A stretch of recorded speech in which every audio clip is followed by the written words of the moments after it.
Giuliano gara la voiture dans le garage sans couper immédiatement le moteur.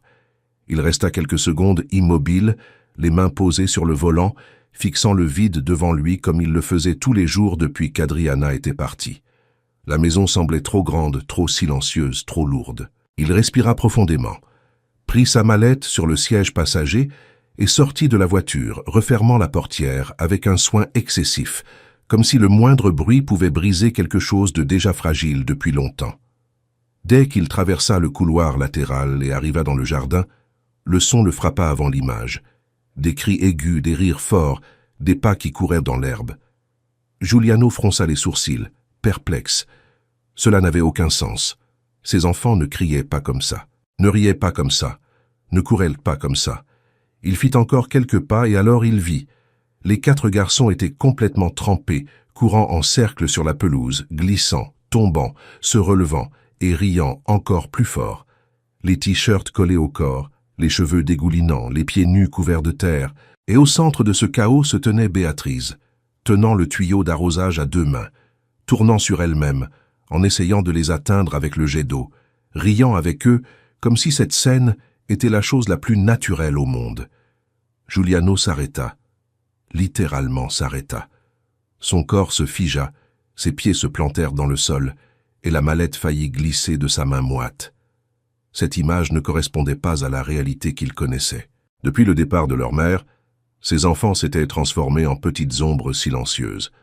Ils mangeaient sans parler, se couchaient trop tôt, évitaient le contact, évitaient les questions, évitaient tout ce qui pouvait rappeler une émotion. Il avait essayé de compenser avec des jouets coûteux, des nouveaux jeux, des vélos à peine utilisés. Rien ne fonctionnait, rien ne changeait. Et maintenant, devant lui, ces mêmes enfants couraient comme s'il n'y avait plus aucun poids sur leurs petites épaules, comme si le monde était redevenu simple. Béatrice ne remarqua pas sa présence. Elle était trop concentrée sur le jeu. Davy, le plus jeune, criait pour qu'elle envoie encore plus d'eau, tandis que Gabriel tentait de protéger son visage et finissait par glisser exprès, juste pour faire rire ses frères. Miguel et Samuel couraient après elle en simulant une poursuite maladroite, tombant et se relevant sans le moindre signe de pleurs. Giuliano sentit quelque chose d'étrange monter dans sa poitrine, un mélange de soulagement et de culpabilité, comme s'il assistait à quelque chose de trop beau pour quelqu'un qui avait autant échoué. Il savait au fond de lui que le problème n'avait jamais été le manque d'argent ou de confort. Le problème, c'était lui, son absence, son incapacité à être présent même en étant physiquement là. Quand Davy trébucha et tomba assis dans l'herbe mouillée, Giuliano retint son souffle, attendant les pleurs qui arrivaient toujours.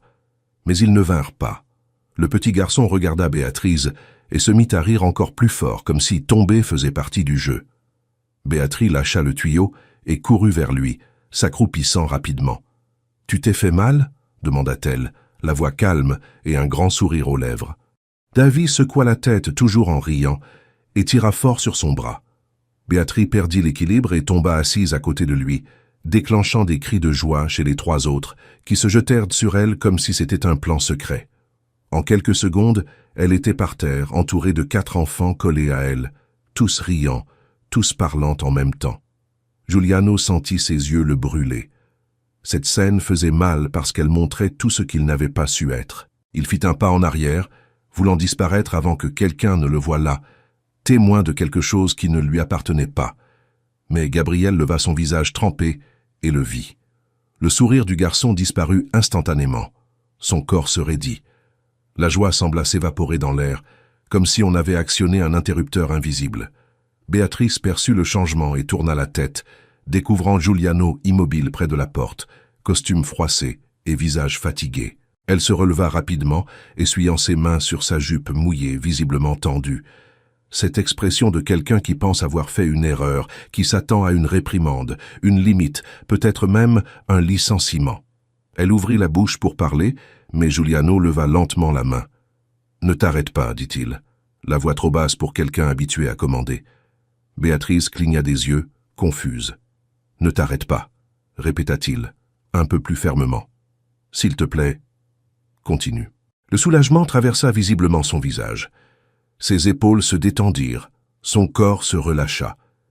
Elle se tourna à nouveau vers les enfants et demanda qui voulait encore de l'eau. Les 4 répondirent en même temps, même Gabriel, et le jeu reprit comme si rien ne l'avait interrompu. Giuliano observa encore quelques secondes, sentant cet énorme poids dans sa poitrine. Ce n'était pas lui qui était responsable de ses sourires. Ce n'était pas lui qui avait redonné l'enfance à ses enfants. C'était une femme qu'il avait embauchée quelques jours plus tôt, avec un CV simple et une histoire trop lourde pour quelqu'un d'aussi jeune. Il entra dans la maison en silence, monta les escaliers et s'enferma dans sa chambre. Il s'assit au bord du lit, posa la mallette par terre et passa les mains sur son visage. Il pensa à Adriana, aux mots qu'elle avait criés avant de partir, l'accusant de n'être jamais présent. À l'époque, il s'était défendu en disant qu'il faisait tout ça pour eux. Maintenant, il comprenait à quel point cela avait été un mensonge confortable. Plus tard, quand il redescendit, il trouva Béatrice dans la cuisine en train de laver la vaisselle, fredonnant doucement. Elle sursauta en le voyant et s'excusa immédiatement, comme si elle devait justifier chaque geste. « Je voulais juste te remercier, dit Giuliano, coupant la cascade d'excuses.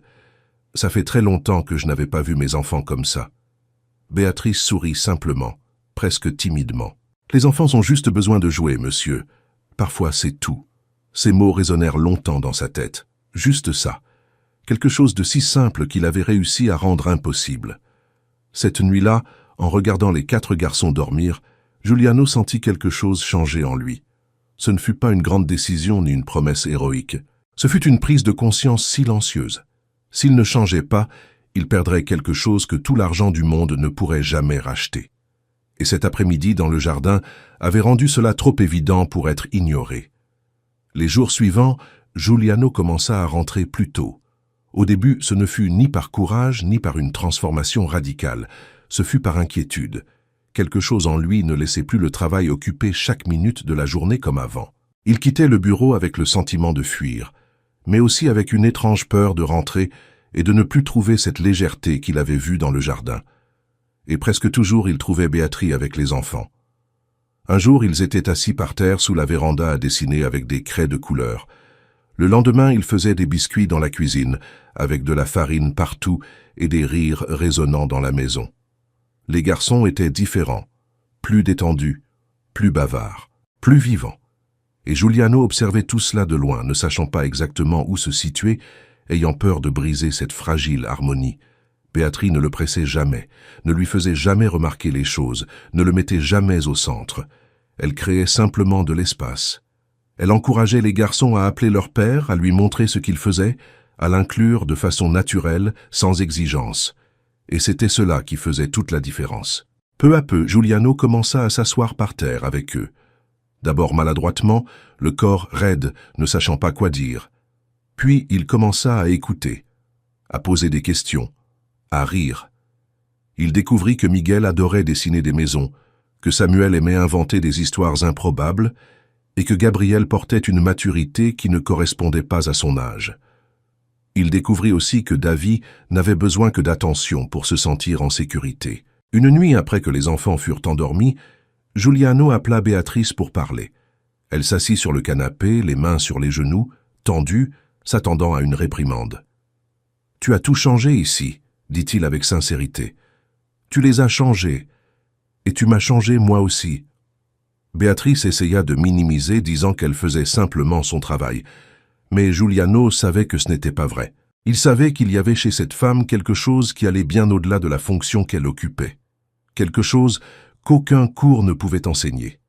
Quelques semaines plus tard, Béatrice reçut l'appel de l'hôpital. Sa mère allait plus mal. Elle devait partir immédiatement. Quand elle l'annonça à Giuliano, elle pleurait, affolée, inquiète pour les enfants, comme si elle abandonnait quelque chose de trop précieux pour être laissée derrière. Giuliano prit ses mains et lui dit qu'elle devait y aller, qu'il s'en sortirait, qu'elle leur avait déjà appris tout ce dont il avait besoin.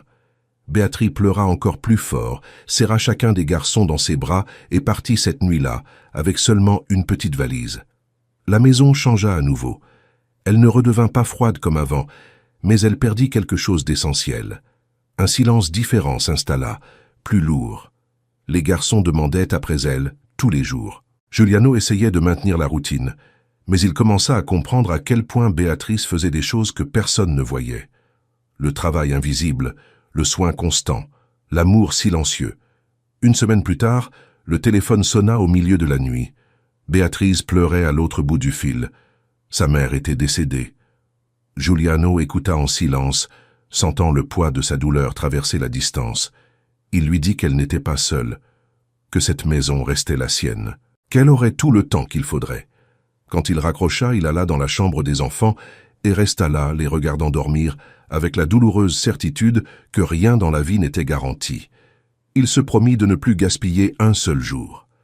Béatrice resta absente 2 semaines, 2 longues semaines, épuisantes, émotionnellement lourdes. Giuliano se démena pour s'occuper des garçons, du travail, de la maison. Il se trompa beaucoup. Il brûla la nourriture, perdit patience, s'excusa, apprenait. Et à sa grande surprise, il y arrivait. Cet après-midi pluvieux du samedi, quand la sonnette retentit, Gabriel courut ouvrir et revint en criant que c'était Béatrice. Giuliano sentit son cœur s'emballer. Quand il ouvrit la porte, il vit cette femme fatiguée, les yeux marqués par le deuil, mais avec un petit sourire sincère. Les 4 garçons se jetèrent sur elle en même temps. Béatrice lâcha sa valise et s'accroupit pour les serrer dans ses bras, pleurant de soulagement. Giuliano observa la scène en silence, sentant que quelque chose était revenu à sa juste place. Ce soir-là, après que les enfants se furent endormis, Giuliano et Béatrice restèrent assis dans la cuisine, prenant du thé. Ils parlèrent peu. Ils n'en avaient pas besoin. La présence suffisait. Les mois passèrent. La routine s'installa. Giuliano n'était plus un père absent. Il participait à la vie de ses enfants, aidait aux tâches, jouait, écoutait. Béatrice continuait d'être cette force tranquille qui maintenait tout en équilibre. Mais désormais elle était vue, respectée, valorisée. Avec le temps, quelque chose de plus commença à grandir entre Giuliano et Béatrice. Ce ne fut ni rapide ni explosif, ce fut silencieux. Un regard plus long, une attention plus grande, une réelle préoccupation. Aucun des deux n'en parlait. Tous deux avaient peur de tout gâcher. Jusqu'au jour où Gabriel demanda pendant le dîner si son père ne pensait jamais à se remarier. La question tomba comme un poids inattendu. Davy, comme toujours, fut trop direct, insinuant que Giuliano aimait la tante Béatrice. La gêne fut générale. Béatrice quitta la table rapidement. Giuliano resta sans réponse. Cette nuit-là, il descendit à la cuisine et trouva Béatrice réveillée. Il s'assit en face d'elle et s'excusa pour la situation. Puis il respira profondément et dit la vérité. Il dit qu'il l'aimait bien, qu'il était tombé amoureux au fil du temps, qu'il ne voulait pas perdre cette famille, mais qu'il ne pouvait plus se mentir. Le silence fut long, douloureux, jusqu'à ce que Béatrice avoue qu'elle ressentait la même chose, mais qu'elle avait toujours pensé ne pas avoir le droit de ressentir cela. Giuliano s'agenouilla devant elle, prit ses mains et lui dit qu'elle n'avait jamais été seulement la femme de ménage, qu'elle avait toujours été essentielle. Ils s'enlacèrent.